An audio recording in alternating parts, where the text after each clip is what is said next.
Hi students, आज हम बात करेंगे पुनः बीएससी सेकेंड ईयर और physics paper first thermodynamics.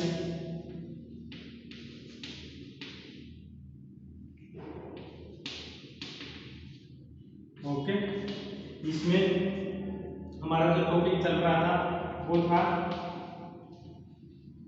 Carnot engine. Okay, इसमें हमारा जो टॉपिक चल रहा था वो था कार्नोट इंजन। ठीक है, कार्नोट इंजन को हमने देख लिया था। कार्नोट इंजन क्या होता है, इसके हम वर्किंग के बारे में बात कर रहे थे, कार्य विधि के बारे में। ओके, तो वर्किंग में हमने कार्नोट चक्र के बारे में पढ़ा था कि हमको अधिकतम कार्य प्राप्त कर कार्नोट इंजन से अधिकतम कार्य प्राप्त करने के लिए जो कार्नोट चक्र है उसको हमने 4 भागों में विभाजित किया था। ठीक है ना, तो 4 भागों में से हमने 3 पार्ट जो कार्नोट साइकिल के थे वो हमने ऑलरेडी स्टडी कर लिया है। आज हम यहाँ पे 4th पार्ट की बात करेंगे। ठीक है ना, चतुर्थ प्रक्रम। ठीक है ना, चतुर्थ प्रक्रम। तो ये फर्स्ट प्रक्रम, सेकंड प्रक्रम, थर्ड प्रक्रम और ये 4th प्रक्रम। ठीक है ना, ये बी ए वाला 4th प्रक्रम है। कौन सा प्रक्रम है ये? रुद्धोष्म संपीड़न, एडियाबैटिक कंप्रेशन। ओके, रुद्धोष्म संपीड़न, एडियाबैटिक कंप्रेशन। तो इससे पहले वाले यदि वीडियो आपने नहीं देखे हैं तो वो देखिए। ठीक है ना, वहाँ पे हमने 1 बाय 1 सभी चीज़ों की हम ऑलरेडी बात कर चुके हैं। हमने स्टार्टिंग से इस पूरी बुक को स्टार्ट किया है, थर्मोडायनेमिक्स को। ठीक है ना, हीट इंजन से, उसके बाद कार्नोट इंजन। ठीक है ना, और उसके बाद में हमने 3-4 वीडियो के अंदर और इसकी प्रत्येक प्रोसेस को अलग अलग वहाँ पे हमने डिस्क्राइब किया है। ओके, तो यहाँ पे चतुर्थ प्रक्रम है रुद्धोष्म संपीड़न, हम इसके बारे में बात करेंगे। तो ये प्रक्रम जो है कौन सा है? लास्ट प्रक्रम है कार्नोट चक्र का। तो इसके अंदर क्या होता है, देखो जो थर्ड प्रक्रम है, इस थर्ड प्रक्रम में जो सिलेंडर होता है वो सिंक के ऊपर रखा होता है। ठीक है ना, जो सिलेंडर है वो सिंक के ऊपर रखा होता है। ओके, ये पिस्टन है।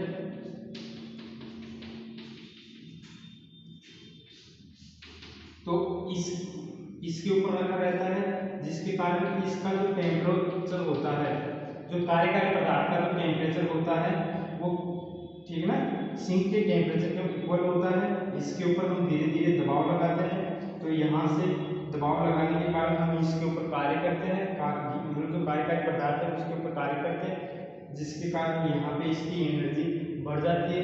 तो वो बढ़ी हुई एनर्जी Q2 ऊष्मा के रूप में ये जो इंजन है, सिलेंडर है, वो इस सिंक को दे देता है। Q2 ऊष्मा के रूप में ये, ठीक है ना, इस सिंक को दे देता है और अपना टेम्परेचर इक्वल बनाए रखता है। इसलिए इसको हमने समतापीय संपीड़न बोला था, समतापीय प्रक्रम बोला था। ठीक है, अब चतुर्थ प्रक्रम के अंदर हम क्या करते हैं, पुनः इसको जो सिलेंडर है उसको सिंक से हटा के ये जो आपका स्टैंड है, ठीक है, इस स्टैंड के ऊपर रख देते हैं।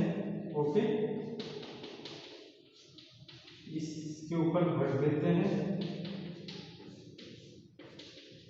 ओके, इसके ऊपर रखने से क्या हुआ कि अब इस बार वापस से जो यहाँ पे जो कार्यकारी पदार्थ है, ठीक है, जिसका टेम्परेचर T2K अभी तक बना हुआ है, ठीक है, जो कार्यकारी पदार्थ है जिसका टेम्परेचर T2K बना हुआ है, क्योंकि हमने ये प्रोसेस किए, यहाँ पे इसका टेम्परेचर T2K है।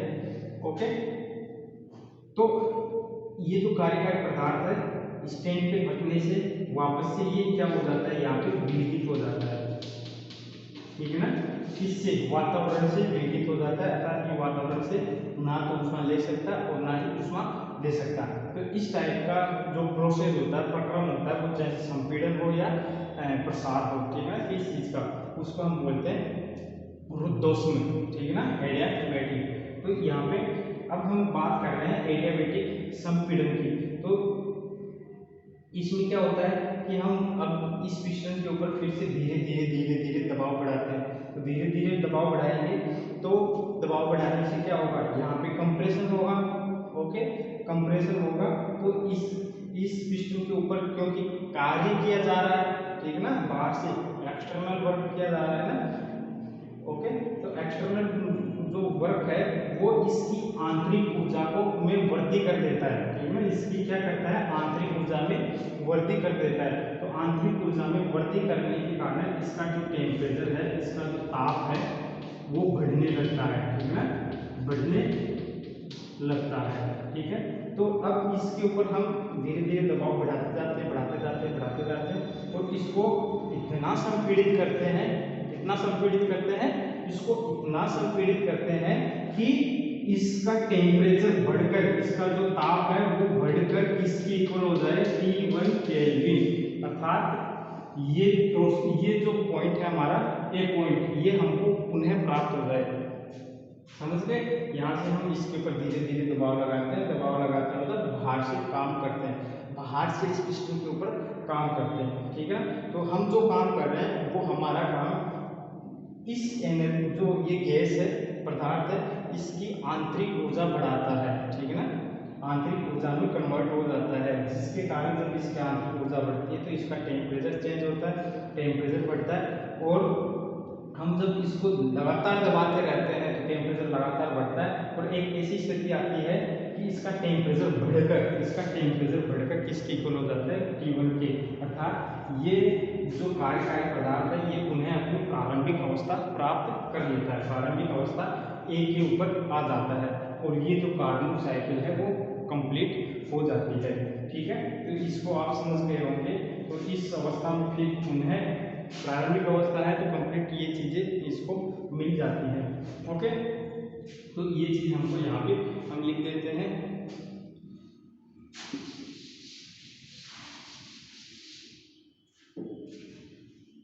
तो अंतिम, ठीक है ना, अंतिम या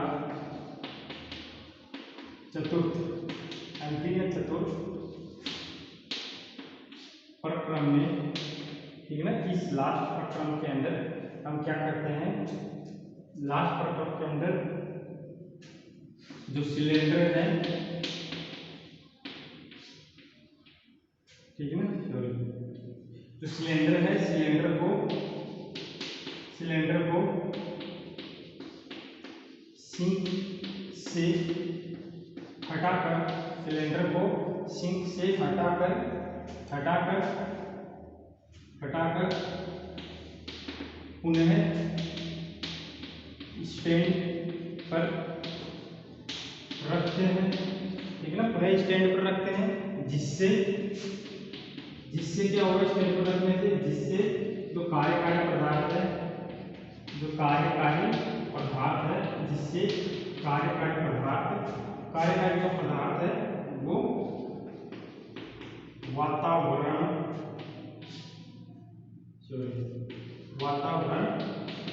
से विलगित हो जाता है, विलगित हो जाता है, ठीक ना, विलगित हो जाता है। अर्थात जो पदार्थ है वो ना वातावरण को ऊष्मा दे पाता है ना ले पाता है, ठीक ना। अब ठीक है, हटाकर पुनः स्टैंड पर रखते हैं। अब क्या करते हैं, पिस्टन पर धीरे धीरे दाब बढ़ाते हैं, पिस्टन पर धीरे धीरे क्या करते हैं, दाब बढ़ाते हैं, जिससे ठीक है, जो आपकी आदर्श गैस है, जिससे आदर्श गैस, इसमें कंफ्यूज मत होना कि कभी मैं आदर्श गैस लिख देता हूँ, कभी कार्यकारी पदार्थ लिख देता हूँ, दोनों एक ही बात है, ठीक है ना। जो आप बस एक बार बता देना, जब भी स्टार्टिंग में आप काम करो कि कार्यकारी पदार्थ के रूप में हम आदर्श गैस को ले रहे हैं, ओके, तो फिर उससे कोई फर्क नहीं पड़ने वाला। तो जिससे आदर्श गैस या कार्यकारी पदार्थ, कार्यकारी पदार्थ, ठीक है ना, मैं लिख देता हूँ इस चीज को। कार्यकारी पदार्थ की आंतरिक ऊर्जा में वृद्धि होती है,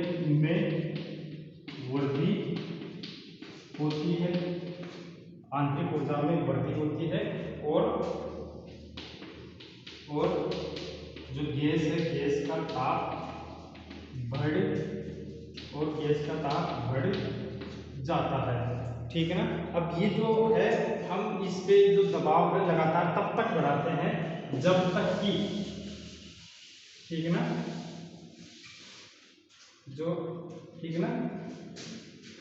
जो पदार्थ है ये आदर्श गैस है, ठीक है ना, कुछ लिख लो। पदार्थ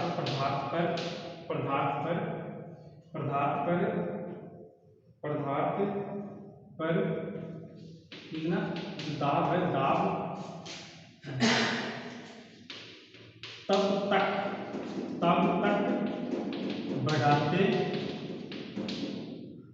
बढ़ाते हैं जब तक इसका ताप T1 केल्विन में हो जाए, T1 केल्विन न हो जाए, ठीक है ना। जैसे T1 केल्विन होता है, ये अपनी पुनः प्रारंभिक अवस्था में आ जाता है, ओके। जैसे कि T1 केल्विन होता है, पदार्थ अपनी पुनः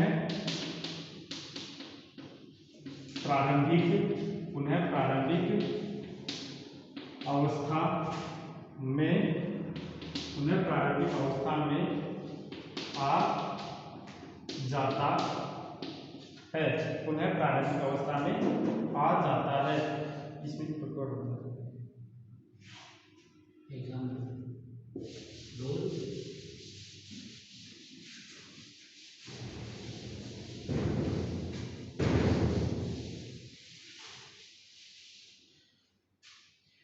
अपनी पुनः प्रारंभिक अवस्था में आ जाता है, ठीक है ना। पुनः प्रारंभिक अवस्था कौन सी है? ए अवस्था में आ जाता है, ठीक है ना, और कार्बन चक्र पूर्ण होता है, ओके। तो इस प्रक्रम को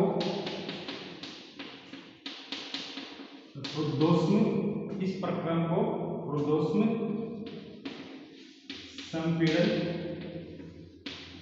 संपीड़न कहते हैं इसे, ठीक है ना। इसे वक्र BA द्वारा दर्शाया गया है, ठीक ना। अतः इस प्रक्रम में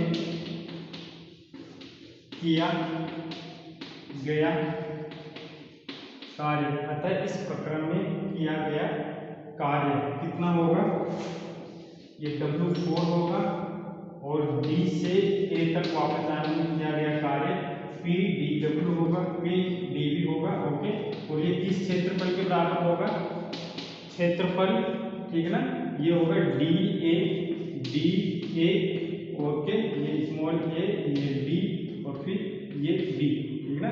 ये जो एरिया है यहाँ पे, ठीक ना, इस एरिया के इक्वल होता है ये वक्र। अब देखो यहाँ पे हम बात करते हैं,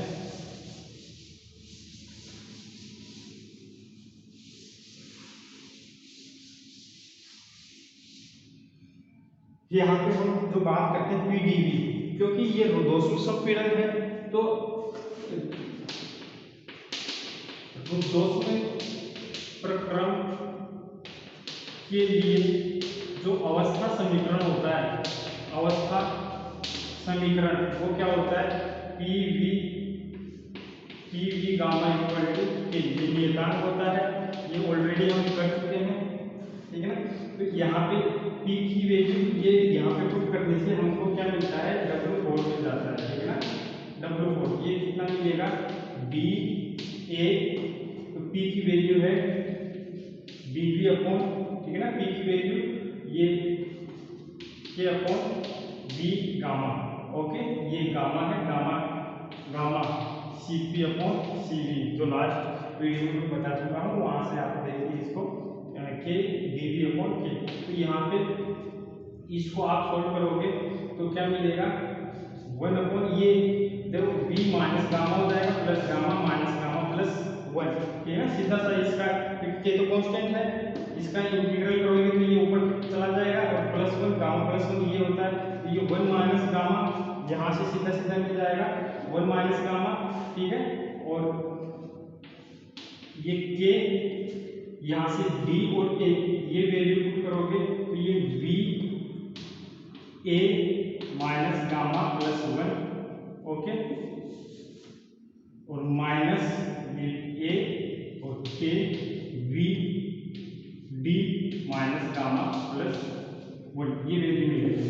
अब चूंकि देखो ये पॉइंट और ये पॉइंट ये इसी रूप वक्र के ऊपर है, ठीक है ना, इसी रूप करो ये पॉइंट इसी रूप कर्व के ऊपर है, तो यहाँ से तो p a v a gamma, ठीक है ना, equal to p d v d gamma equal to ये के वैल्यू होती है, अर्थात के की जगह हम ये पुट कर सकते हैं और ये पुट कर सकते हैं, तो यहाँ पे हम ये वैल्यू पुट करेंगे और यहाँ पे हम ये वैल्यू पुट करेंगे, तो हमको जो W4 हमारा वर्क डन मिलेगा वो क्या मिलेगा, 1 upon 1 minus gamma, okay, 1 upon 1 minus gamma, तो पुट कीजिए आप P A V A ये गामा और V minus gamma plus 1 minus P D V D gamma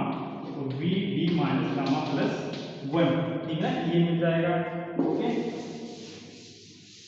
तो यहाँ से आपको 1 अपॉन 1 माइनस गामा, तो ये P A V A मिलेगा, ठीक है, यहाँ से गामा कैंसिल, क्योंकि ये जो आधार समान है तो बातें जुड़ जाती हैं, okay, minus P D V D, ठीक है ना, P D V D, तो ये मिल गया।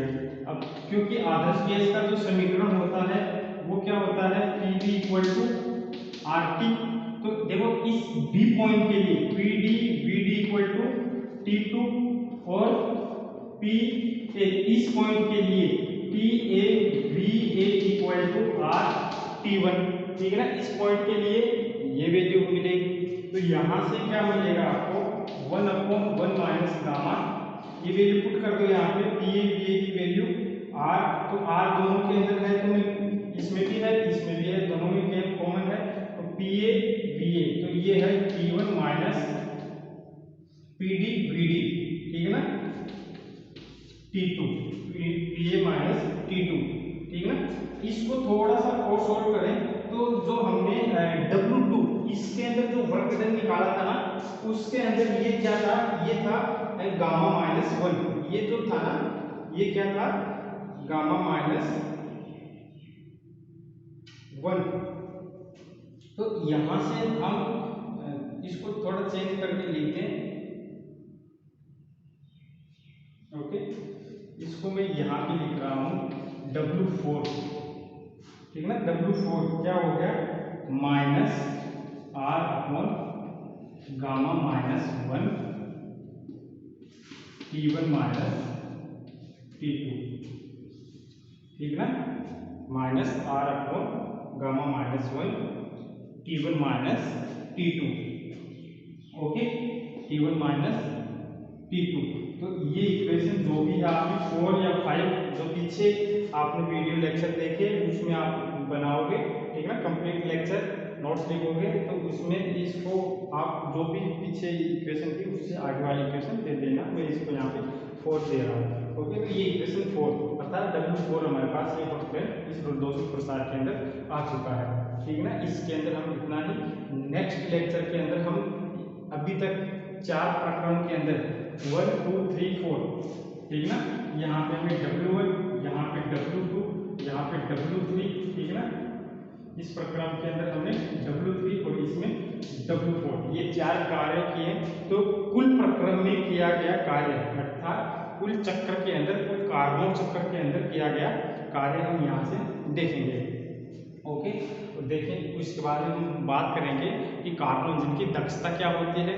ओके, और वो दक्षता किन किन चीज़ों के ऊपर डिपेंड करती है, ये हम नेक्स्ट वीडियो में देखने वाले हैं, ठीक है ना। क्योंकि इस वीडियो में हम उसको करेंगे तो वीडियो लंबा हो जाएगा, इसलिए मैं इसको यहीं पे रोक रहा हूँ। ओके, तब तक के लिए धन्यवाद।